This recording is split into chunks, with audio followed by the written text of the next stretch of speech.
This is the Mariners Postcast, your instant game reaction for the Seattle Mariners. Part of the Locked On Podcast Network, your team every day. Man, what a day. They did it, Chris Crawford. It's not completely done yet, but they absolutely did it. The Mariners win game one of the series against the Colorado Rockies at home, and we are watching these celebrations live here. Trent Thornton's on his bike, scooting around the infield with his boot on.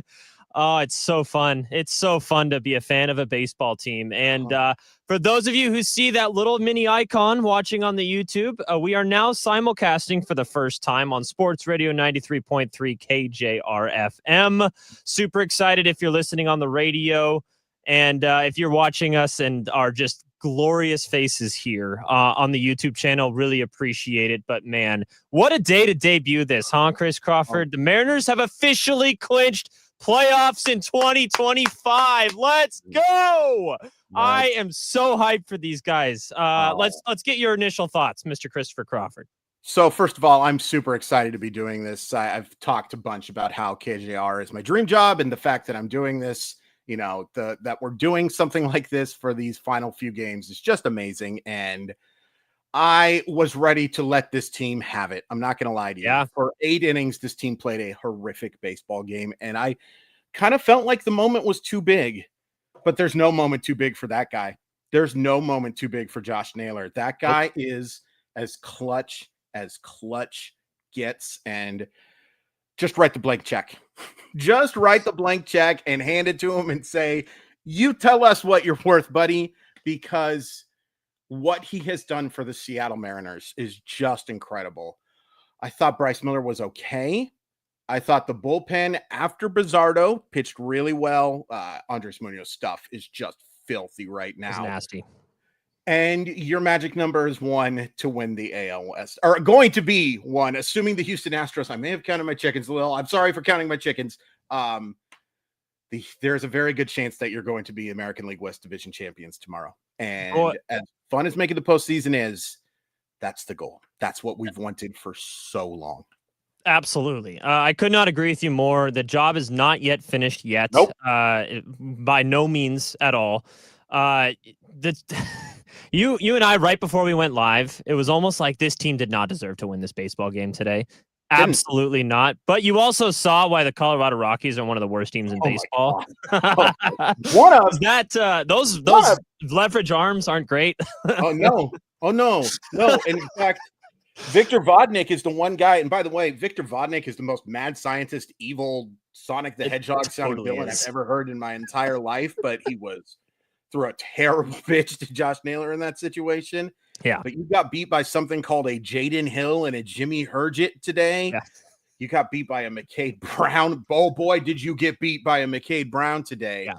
And yet it doesn't matter because the Colorado Rockies are so bad and the Seattle Mariners have absolute ice in the veins.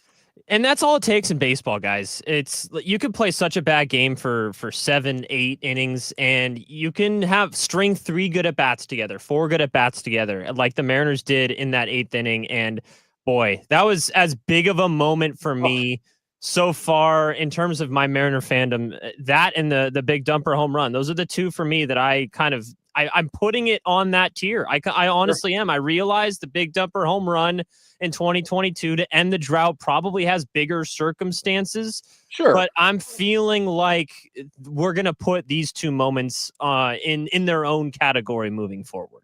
It's one of the biggest hits in Mariner history. Without question, one of the biggest. It's not the biggest. The double is always going to be the biggest hit. Yes. In Seattle Mariner history until they win a World Series. I can't think of many regular season hits bigger than this one, guys, because, you know, it doesn't look like the Astros are going to lose. By the way, just for anybody scoreboard watching, they are up 4-1. They have runners on first and second with nobody out. Who's up? Athletics are correct. The Athletics are leading the Astros 4-1, 8th inning, bottom of that inning, first and second, nobody out, with the Athletics having the runners on first and second. So things are looking very good there. So the loss wouldn't have been as catastrophic, you know, but it would have been bad. And let's make this abundantly clear too, especially for those of us who are new on KJR. And again, we're super excited about this. Yes. We are a daily recap show. We only talk about today's day. The winning 14 out of 15 wouldn't have mattered today. It would not have mattered whatsoever. It would have mattered to the Mariners because you put yourself into a position where you can't have a crappy game like this and not be in as bad a situation. But today was bad for 7 2/3 innings. 7 2/3 innings. The Seattle Mariners were not a very good baseball team, particularly offensively. And it doesn't matter because you get one of the biggest regular season hits in Seattle Mariner history. Darning with faint praise, maybe a little bit, but it still counts. Yeah, and we're Mariner fans here. If you're new listening here on KJR on YouTube, you can catch us on YouTube if you want to watch us as well. But if you're kind of driving around and you need some content, you can listen to us on KJR as well for the rest of this week at least. So really appreciate everything that's happening there. Chris, what we normally do, again, if you're just tuning in, we're a daily recap show. This is the Mariners Postcast. Anderson Hurst, Christopher Crawford with you. Our kind of 3 segments, if you will, are usually number 1. We start with the start because I think every baseball game starts with your starting pitching performance. So we start with the start. We talk about the offense in the second segment, and then the third segment, and we always do an unsung hero or unsung villain. So let's start with that start, Mr. Bryce Miller today.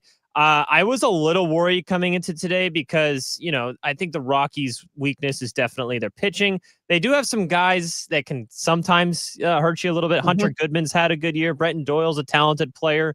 Same with Ezekiel Tovar as well. Bryce Miller was good. I don't want to say he was great or he was dominant or anything like that, but how did you evaluate Mr. Bryce Miller's outing today? Meh.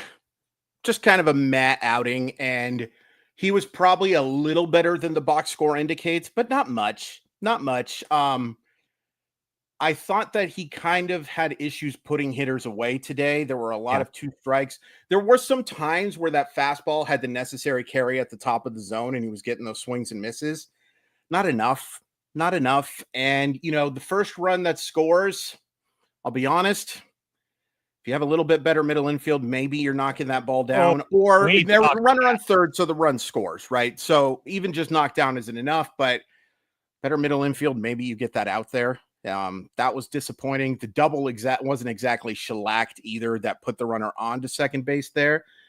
Dan Wilson leaving Bryce Miller in to face Jordan Beck is, I think, one of the unsung bad moments from this game, because you should have gone to Bizzardo there. And even if Tovar gets a hit, I feel so confident Bizzardo getting Jordan Beck out there. I really did not like the decision to leave Miller in for as long as he did. And that's the biggest complaint I have about Dan Wilson is there might be just a little too much optimism with the starters right now. Just a little too much. I want to see you push through that.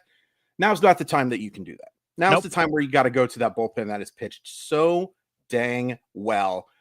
Overall, though, pretty mediocre start. I'll call him Bryce Miller for this one. I like that. And for those of you who are just listening to us, we have a nice little kind of a bug on the side of our screen where we give you a quick rundown, and Chris likes to be very creative with creative one way to put it. Chris just likes puns. He talks in the third person and he loves puns. Yes, Christopher Crawford, Anderson Hurst with you with your Mariners Postcast. We go live after every single Mariner baseball game. Come check us out. If you're looking for more Mariners content, you can check out the Locked On Mariners podcast. Ty Dingonzalez, Colby Patino would have you guys covered daily throughout the not just the baseball season, the off season as well, Monday through Friday. And they kind of take a little 30,000 foot view of the Mariners, kind of bigger picture stuff, what's going on, prospects, all that jazz. It's Chris and I's job just to break down the game that we just watched. And Chris, we're breaking down a game where the Mariners just clinched going to the playoffs, and they are spraying the champagne right now live in the Mariners clubhouse. It is fun to watch, guys. If I look distracted, I'm looking at the screen, so I apologize. I got to be honest. Taking a look at the way they have this set up, it looks like a different kind of club that's across from the Seattle parking lot, if you know what I'm talking about. Yes, it's exactly what it looks and I guess they've made their own champagne room for this one. But hey, I'm not judging. No, I'm not judging. Everybody likes to do what they got to do. Exactly. Man, it's so great. And again, the ultimate goal is to win the division, and Yeah. they're going to. They're going to win the division, and that's going to be a celebration that is going to be phenomenal. It's going to be phenomenal to watch this team win that division. Making the postseason is a big freaking deal, guys. You've done it twice since 2001. Twice. So it's okay for you to be celebrating here. It's okay to acknowledge that it is a big deal that the Seattle Mariners are going to play beyond September. Ultimately, they have not accomplished the ultimate goal, and because they've played so well, the new ultimate goal has changed. Just getting to the ALDS ain't going to be enough. Just getting to the ALCS isn't going to make me happy now. I believe the Seattle Mariners can win it all, and this is the first step. You've got to get in for that to happen. And now the next goal, win tomorrow, win the AL West. Goal after that, obviously, becomes much deeper. Yeah, and we're taking it one step at a time here. The first step, of course, as you just pointed out, is going 5-1 Athletics. By the way, I'm sorry to interrupt. It is now 5-1 at the end of the 8th inning. So the Houston Astros are down to their final 3 outs in this game.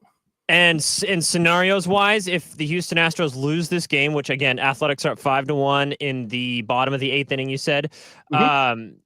That means the Mariners' magic number to win the AL West is now 1 game. They can win the AL West with a win tomorrow against the Colorado Rockies, or even another Astros loss, to be honest. Right. So either one of those things can happen if this scenario continues to play out, and the Mariners will be your AL West champions. We'll take a quick break, give some love to our sponsors for the show. Then we'll talk about the offense, maybe we're gonna talk about the game. We're gonna talk about the negative parts of the game because, boy, the majority of this game was negative. But then we'll get back to kind of celebrating a little bit because we know that's what you guys want to be doing right now, just like the players are in the clubhouse and the coaches and everything. Let's do it with them a little bit. We'll be right back here on the Mariners Postcast. Thanks for listening.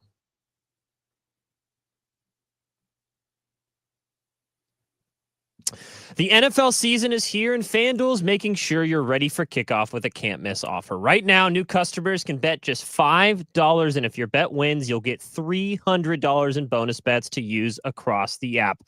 FanDuel is my favorite app to use in terms of sports betting, just because it's the easiest to see. You have a bunch of options right there if you're into live betting. If you're into the over-unders, if you're into the futures, however you like to do your sports gambling experience, FanDuel can take care of you. And for me, it's an ease thing. I like to be able to just easily switch from game to game, from sport to sport, from bet to bet, and see the lines and bet it right away. It's by far the easiest app to read and to follow along with your picks. FanDuel is it's fantastic in that sense. So if you're ready to play, download the FanDuel app now by visiting FanDuel.com to get started. That's FanDuel.com to place your first $5 bet. This episode is brought to you by Nutrafol. You've probably seen a million ads for hair growth products and thought, sure, like that works. There are so many products out there, and it's hard to know which ones are actually going to do anything. That's why you should give Nutrafol a closer look. Nutrafol is the #1 dermatologist-recommended hair growth supplement brand, trusted by over 1.5 million people. And it's not just hype. This is a supplement clinically tested that targets the root causes of thinning and shedding with a proactive approach. There's a lot of misinformation out there about medical stuff, and it's a time where we have to be very careful with what information that we get. So when you actually see something that is recommended by dermatologists, people who are actually in the field, who are trying to make sure that they do what's best for you and also keep you healthy, and there's not a bunch of big risks, that's why you have to check out Nutrafol. If you haven't embraced bald is beautiful, I have embraced bald is beautiful, but I understand a lot of people haven't, and that is A-okay. Your confidence matters, and Nutrafol can possibly help you get that goal. So see thicker, stronger hair with less shedding in just 3 to 6 months with Nutrafol. For a limited time, Nutrafol is offering Locked On MLB listeners $10 off your first month's prescription and free shipping when you go to Nutrafol.com and enter the promo code Locked On MLB. That's Nutrafol.com, promo code Locked On MLB. Welcome back to the Mariners Postcast. Anderson Hurst, Chris Crawford with you. Let's talk about the Mariners win as we are still in awe of the celebrations at T-Mobile Park and in the Mariners clubhouse. Really appreciate anyone who's tuning into us. Brand new, first time. We have a bunch of you guys in the chat with us, a bunch of you guys listening on the radio as well on Sports Radio KJR. However you're consuming us today, we really appreciate hanging out. The Mariners win this one 4-3 over the Colorado Rockies to punch their ticket to the MLB postseason.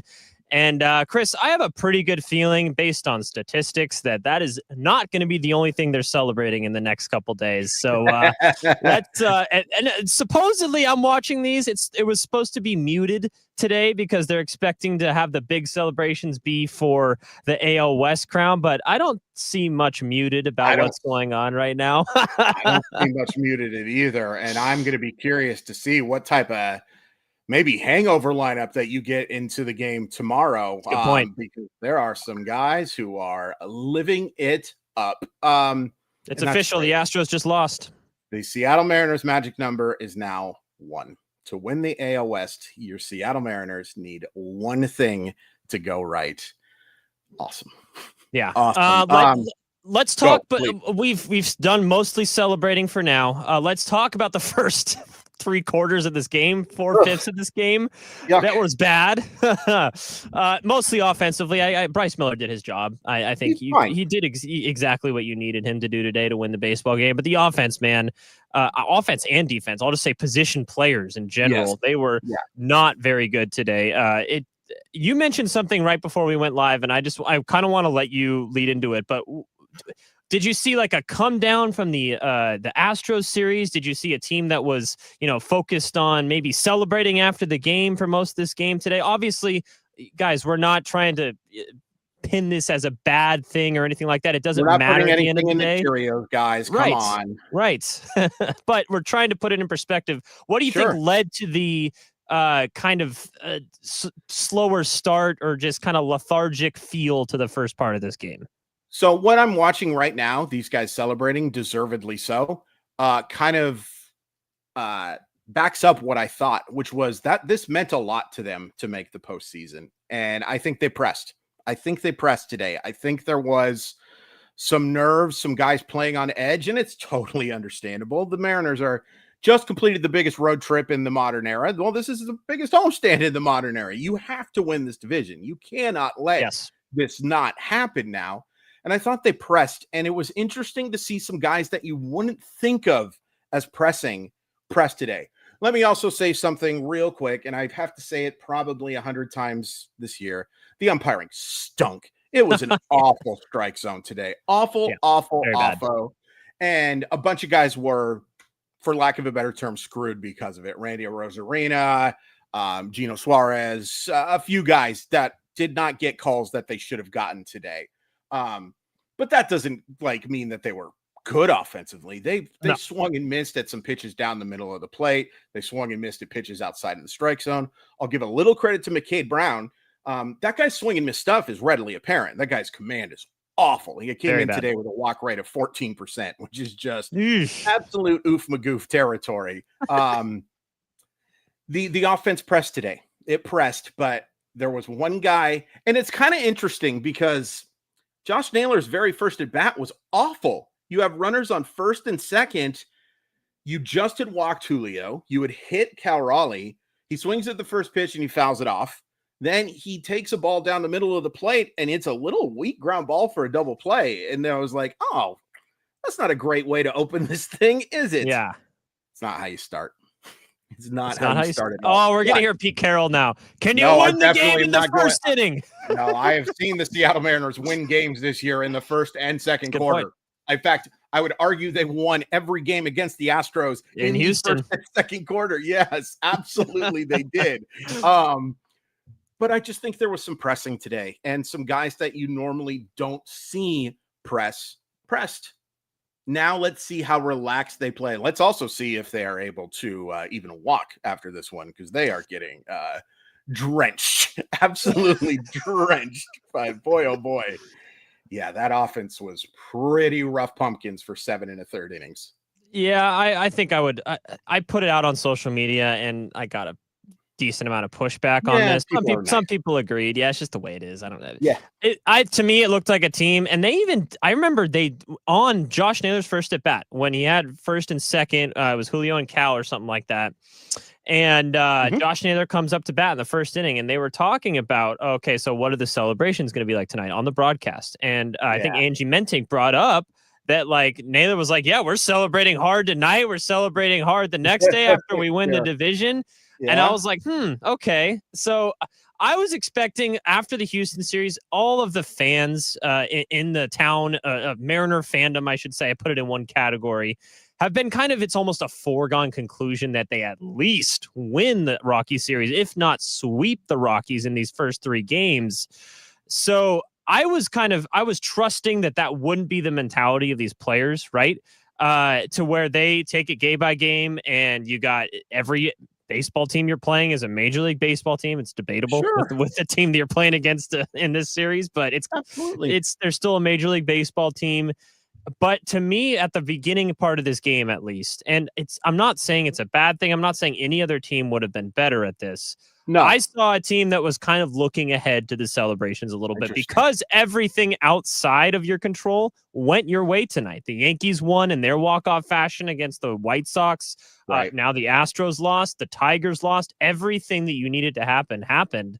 And I saw a team that was maybe looking forward to that a little too much, maybe overlooking their opponent. I don't know. So I just evaluate how my thought process was. No, I think that it's totally fair. And that's the thing. Hell, how many times have we said this now, Anders, where we aren't in this locker room? We aren't noticing. Right. Hell, this is the closest we've been to being in this locker room right and now. When they're playing it live en route, yes. Yeah.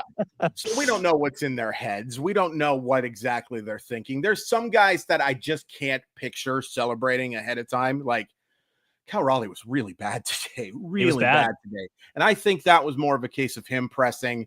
Julio got on twice, but swung through some pitches that he normally shellacks. He was not good today. I don't think I could say enough negative things about Jorge Polanco and Eugenio Suarez today. And thank God it doesn't matter. Thank God it does not matter because of that clutch moment from Josh Naylor. So my personal opinion was more that they were more clenched. Sure. You know what I mean? Yeah. I mean, again, we won't know, right? No, I hope we never do. I don't want to hear anyone say, yeah, I thought we were just going to win, so we didn't just pick the day off. But oh, man. Well, it doesn't matter because they end up coming out with a win anyway. Yes. Yeah, exactly. That's the ultimate thing, is that you ultimately getting wins where you are lucky is a heck of a lot better than the vice versa, where you're the much better team and you end up losing, right? Obviously, the Mariners are the much better team on paper. It's not even close. The Rockies are now 71 games under 500. Okay? 71 games under 500. So was that part of the reason why I was a little ticked off for the first 7.5 innings? You bet your sweet. You know what I'm going to say. It's just phenomenal that you get a win like this. It's phenomenal that process lost to result. Results ultimately what matters here. So process usually gets you to result. It didn't today. Who the hell cares? It doesn't matter.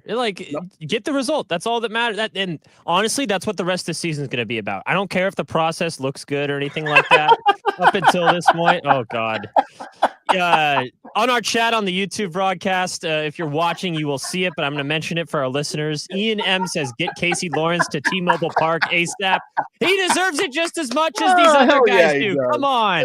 Yeah, he does. The taxi squad guy. Let's go. Oh, yeah. I want to switch gears a little bit to talk defense, because not only was the offense a little iffy today, we saw some concerning things from the defensive side of the ball. But like, you could put out the entire infield. Eugenio Suarez had a bad error. JP Crawford looked iffy.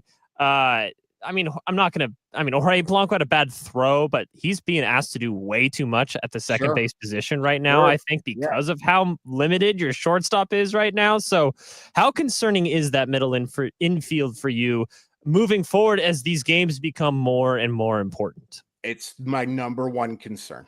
My number one concern is the defensive range that the Seattle Mariners currently occupy. right? Because they just don't have those guys who make the spectacular play. They don't. They normally make the plays that are hit right in front of them. Then that's good. That is a part of defense, to not make errors. But the ultimate goal of your defense is to prevent runs. And a great way to prevent runs is to make sure that you create situations where you take away hits. The Seattle Mariners have done a really poor job of that infield. Infieldly, is that a phrase? Yeah, sure. Why not? Let's go. Infieldly. But today, and I'll be honest with you, man, and this is where I really thought that Gino was pressing today. Yeah. When he made that error and just didn't look like he was very happy about it, and not in a, oh, I'm so mad at myself, in a, I want to be anywhere else right now. There was a look on Gino's face that suggested that today, which is why I think the win today might be so big, because it does kind of alleviate some of that, right? Yes. Especially now that they're taking a look at the Astros, who are just so cooked. It is so cooked. It is. Who's your more grandma, cooked, the Astros or Detroit? Your grandma made steak tonight. It is well done. She's going to try to put ketchup on it to make it taste okay, and it's still going to be just gross. They're done. Who's more cooked between the Tigers and the Astros? Yes. Yes is the answer to that question. Yeah. So the path is just, the door is opening even wider for the Mariners to not only win the division, but get that 2 seed, which, by the way, is down to 2. So we talked that it's 1 game to get the AL West. Right. It is now 2 games total between the Mariners winning and Detroit losing to get that first round bye and the number 2 seed, which I think is massive for this team. So I'm curious, Anders, though, what if Cleveland wins and the Mariners win? They would be 89. I think it's 2 either way. Yes, because the Mariners have the tiebreaker against the Cleveland Guardians. So yeah, so really that magic number is, it's 2. You still need one of those teams, but in a way, it's 1, similar to the way that. And by the way, just real quick, I talked about this on Molly Watt Monday. So much credit to Alex Meyer for being the only person who knew that the Seattle Mariners magic number was 1. Only person in the entire world. Not one person brought it up. And then all of a sudden, Alex Meyer's like, I am a genius. I know how this is going to go. The magic number is 1. Holy crap. That guy is phenomenal. It's kind of like that because Cleveland and Detroit, one of them is going to cannibalize the other. There are no ties in baseball. So one of those 2 teams is going to, so you need to win one of these next 2 games. And you are going to be the number 2 seed, and that's freaking awesome. And then you don't even have to worry about the Dodgers series, right? That would be the ultimate goal for me, is to make that series not matter, obviously, because there could be a world where you go for the 1 seed too, but I don't really care about that. Seed? I was just gonna say I don't even really care about that at this point. I don't want the 1 seed. I don't want to play Toronto. I don't want to play New York. I would just much rather play either as. And you know what? The fact Cleveland keeps winning makes me want to play them even gosh damn more, because no team is due for regression like that team. Yeah, especially just how they're doing it too, with 0 offense. So eventually it's going to come back to bite them. But we're if you're listening for the first time, welcome. Appreciate everyone hanging out with us. It's the Locked On Mariners postcast. Anderson Hurst, Christopher Crawford with you. If you're listening to us on KJR for our inaugural KJR broadcast, welcome. Appreciate everyone. It's a dream come true for both of us. We've been trying to make this work for a while, and we're so glad to make it work for the stretch run as the Mariners inch their way closer towards that AL West crown. 1 more game is all that is left as they win this one 4-3 over the Colorado Rockies. Really appreciate all of you guys. You mentioned your unsung hero. I'm going to give or unsung moment, you should say. Can I do a real quick unsung hero? Just real quick. Yeah, please go ahead. I was just going to ask. My unsung hero, it was almost Dom Canzone, because it's easy to forget that home run. Yes. Like, you felt a lot better when you get the 1-1. But I'll go with Gabe Spire. I'll go with Gabe Spire throwing that clean inning, or not clean inning, he gives up a hit, but keeping you in the game, making sure that it remained a 2-run game and making that double matter. Yeah, I was going to say the Dom Canzone home run for my unsung hero, so I'm glad you brought that up. Sorry. And now, no, it's fine. It's perfect. We're on the same wavelength a lot of the times, so that ends up being great minds think alike, as they say. But I think you're right. people forget how big of a moment that was at that time. People were hyped in T-Mobile Park when that home run left the park. It was like, okay, we finally tied up against the bad Rockies. We're going to go on and win this game. It didn't end up becoming that, but it ended up being just a fantastic comeback effort that you didn't think you would need. But it almost makes it sweeter because that's how it happened, isn't it, Chris Crawford? Amen. And now tomorrow you get Luis Castillo, I believe, against Tanner Gordon, I believe. Tanner Gordon, yes. Oh, my God. If they struggle against Tanner Gordon, I don't care how drunk they are. They should still score 5 runs in this game. So, man, oh, man, what a fun feeling it is to guarantee postseason baseball. That's what go ahead. No, I was just going to say, that is what ultimately this is all about. All of this is about getting into October. You have bigger goals. You have bigger aspirations. I want a banner that actually matters. I don't want to see participation trophies in T-Mobile Park ever again. I want that AL West championship, and then I want another one too. I'm with you. And that's exactly what the Mariners did today. They took the first step in that direction with clinching a postseason berth. They have a chance to go win the AL West tomorrow and possibly even get the number 2 seed tomorrow if things really go their way. But they're well on their way to doing everything we had hoped for them to do in this regular season as we inch closer to playoff time. And we now know that the Mariners will be a part of that MLB postseason. It feels like a weight's been lifted off of us a little bit, because I realized the drought in 2022 was definitely like come on, we need this now. But these last couple years were bad too. Like, it was almost like this team deserved to be in the playoffs. They were good enough to be in the playoffs. For whatever reason, it didn't happen. Whether you just struggled down the stretch, other teams came good at the right time. And it seems like everything is finally starting to fall into the direction of the Mariners this time. And I really hope that turns into something. If you're new, please listen to us again. Same time tomorrow. Hopefully same time tomorrow. It depends on when the game finishes, as we always say. But this is the Locked On Mariners podcast. Anderson Hirsch, Chris Crawford with you. If you need more Mariners content, you can check out Locked On Mariners, the podcast. They will have Ty Dane Gonzalez and Colby Patnode will have a new episode coming out tomorrow during the day. And then myself and Chris Crawford will be right back with you guys tomorrow, right after the game, as we have been all season long. And we will be going forward as well. So we'll talk to you then. As I always say, Chris Crawford, what are your last words for today's episode? Let's go.